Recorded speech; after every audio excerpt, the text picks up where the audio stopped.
आवाज दो, आवाज दो, इंकलाब जिंदाबाद। नमस्कार, ये तस्वीरें हम आपको हरियाणा के करनाल के नगर निगम से दिखा रहे हैं, जहां पर आप देख सकते हैं कि किस तरीके से नगर पालिका कर्मचारी संघ पिछले काफ़ी दिनों से इसी तरीके से अपनी आवाज़ को बुलंद करते हुए नज़र आ रहे हैं। भले ही सफाई कर्मचारी हो, सीवरमैन हो और भी अन्य पद पर कार्य कर रहे जो लोग हैं, अपनी मांगों के चलते यहाँ पर इसी तरीके से प्रदर्शन करते हुए नज़र आ रहे हैं। लोग हमारे साथ जुड़े हुए हैं, बात करना चाहेंगे। क्या कुछ कहना चाहेंगे? आज आप यहाँ पर पहुँचे, इस विषय में क्या आपकी?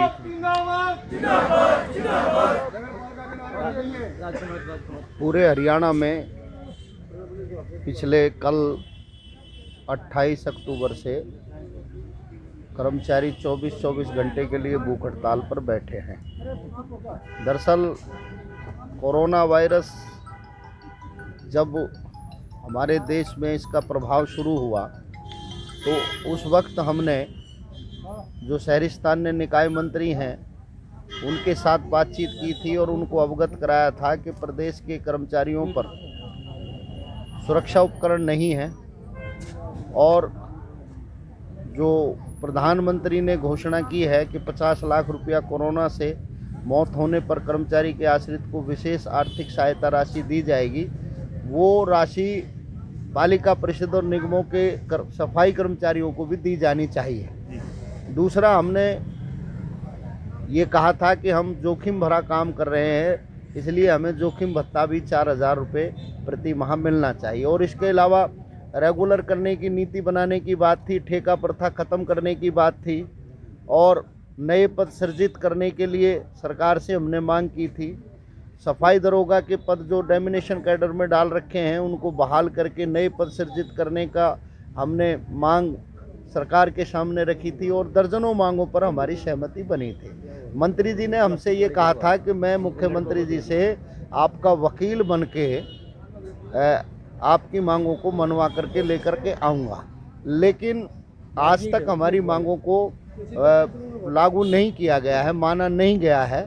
इसलिए हम पूरे प्रदेश में ये आंदोलन कर रहे हैं और लगातार 2 दौर की बात हमारी मंत्री से हो चुकी है। पीछे 25 अप्रैल को और 17 अगस्त को भी हमने बातचीत करी थी, तब भी मंत्री ने यही कहा था कि भाई मैं आपकी मांगों को समर्थन करता हूं और ये जायज़ मांग है, मैं इनको मुख्यमंत्री से आपको दिलाऊंगा। लेकिन बार बार आश्वासन के अलावा हमें कुछ नहीं मिला है, इसलिए हम आंदोलन कर रहे हैं। और अब हमारी जो आज से भूख हड़ताल पर जो कर्मचारी बैठे हैं वो कल अगले 30 अक्टूबर तक 24 घंटे उनके पूरे होंगे, उसके बाद उनकी भूख हड़ताल हम समाप्त करा करके अब 8 नवंबर को हम शहरी स्थानीय निकाय मंत्री अनिल विज का जो आवास है अम्बाला कैंट में, उस पर आक्रोश प्रदर्शन राज्य स्तरीय करेंगे और उस प्रदर्शन के मन से ही आगामी आंदोलन की घोषणा करेंगे। दूसरा, जो आज देश में कानून व्यवस्था है वो बहुत ही बद से बदतर उसकी स्थिति है। बहन और बेटियां सुरक्षित नहीं हैं। अब पीछे आपने देखा हाथरस में एक दलित बेटी को किस तरीके से मतलब उसको बेदर्दी से मार दिया, उसके साथ में गैंग रेप किया गया और सरकार दोषियों के खिलाफ कार्रवाई करने के बजाय मतलब पीड़ित परिवार को ही दबाने में, डराने में, धमकाने में लगी रही और जो पीड़िता थी, मृतिका थी, उसको जबरन पुलिस ने रात को 2:30 बजे मट्टी का तेल डाल करके जला दिया।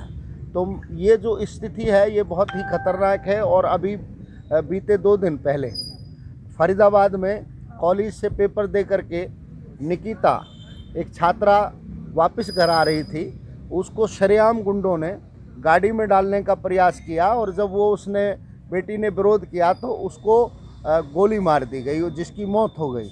उसको लेकर के पूरा जो है हरियाणा आज इस बात को लेकर के पूरी तरीके से गम में है और वो इस बात को लोग सोच रहे हैं कि आज बहन और बेटियों को घर से बाहर भेजना खतरे से खाली नहीं है। तो हम सरकार से मांग करते हैं कि ये जो आज कानून व्यवस्था है इसको सुधारा जाए और दोषियों को सख्त से सख्त सज़ा जल्द मिले। दूसरा, अभी जो देश की ट्रेड यूनियनों ने 26 नवंबर को राष्ट्रव्यापी हड़ताल करने का ऐलान किया है, उसमें भी हम भाग लेंगे और उससे पहले 5 अक्टूबर को डिमांड नोटिस हम देंगे, प्रदर्शन हम करेंगे, उसमें भी हम शामिल होंगे। 5 नवंबर को हम नोटिस डे मनाएंगे। तो मैं ये कहना चाहता हूँ कि भाई सरकार जो है ये जो निजीकरण आउटसोर्सिंग की नीतियाँ हैं, जब तक इनको रोकेगी नहीं, जब तक इन विभागों को बेचना बंद नहीं करेगी, जब तक हमारा देख सकते हैं कि किस तरीके से करनाल नगर निगम में काफ़ी इस वक्त जो कर्मचारी है वो मौजूद हैं और चेतावनी दे दी गई है गृह मंत्री को कि उनके निवास का जो घेराव है वो 8 नवंबर को किया जाएगा।